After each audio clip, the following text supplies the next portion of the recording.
在北京向大家致以美好的祝福。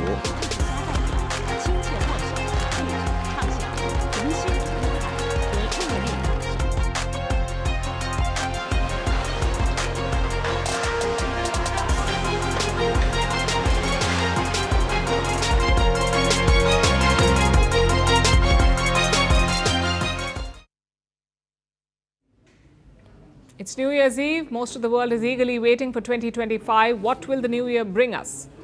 How will we tackle the challenges and opportunities ahead? For most of us, the answers to these questions come from self-reflection.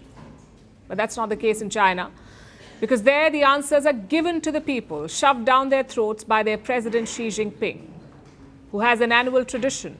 He gives a speech every New Year's Eve. He tells his people what to expect and what to do in the year ahead.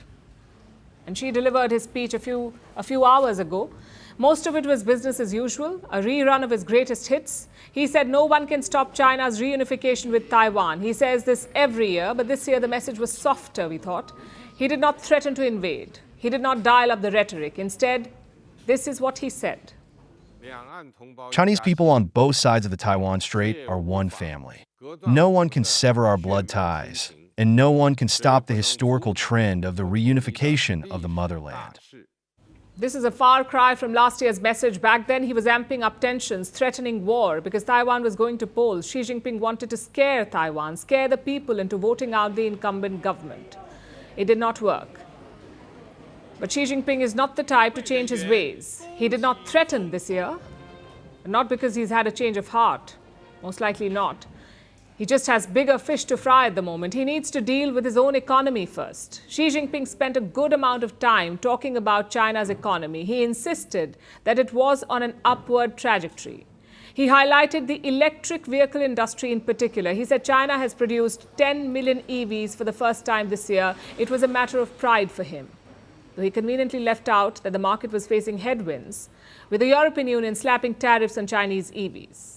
But this was his New Year speech. I suppose it was more about vibes than hard facts.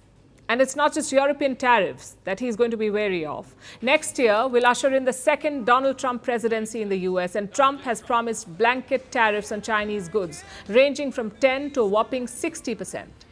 Xi Jinping knows that this is coming, and he acknowledged the difficulties that lie ahead. Most of his speech was sunshine and rainbows, but a small part acknowledged the thunderstorm ahead. In fact, here's a rough translation of what he said. The Chinese economy now faces some new conditions, including challenges of uncertainties in the external environment and pressure to transform from old growth drivers into new ones. But we can prevail with our hard work. As always, we grow in the wind and rain, and we get stronger through hard times. We must be confident. That was Xi's attempt to reassure his citizens. It said a storm is coming, but China will be able to get by with hard work. Let's look beyond the motivational pep talk and try and decode what he means. He mentioned uncertainties in the external environment. Take that to mean external factors outside his control, which is probably a reference to Donald Trump and the tariffs he's going to impose. He says these uncertainties put pressure on China, forcing it to switch from old growth drivers to new ones. What were China's old growth drivers? A key driver was exports. The export of cheap Chinese goods to the US and other Western nations. This has been powering China's growth for years, but exports will nosedive once the Trump tariffs kick in. So what then? Well, that's where Xi Jinping's new growth drivers come into play. If the US market is closed, China will have to find other markets, new export destinations. The rest of the world, especially the global south, should get ready for this. We may become dumping grounds for Chinese goods. Other than exports, China doesn't have much going well at the moment. Domestic demand is still subdued. The property sector is still in a mess. Beijing tried to address these issues over the last few months. They introduced an economic stimulus package, which helped steady the ship a bit. But the stimulus won't be enough to power them in 2025, and Xi Jinping knows that. And that is what he's getting his people ready for. That's the key takeaway from today's speech.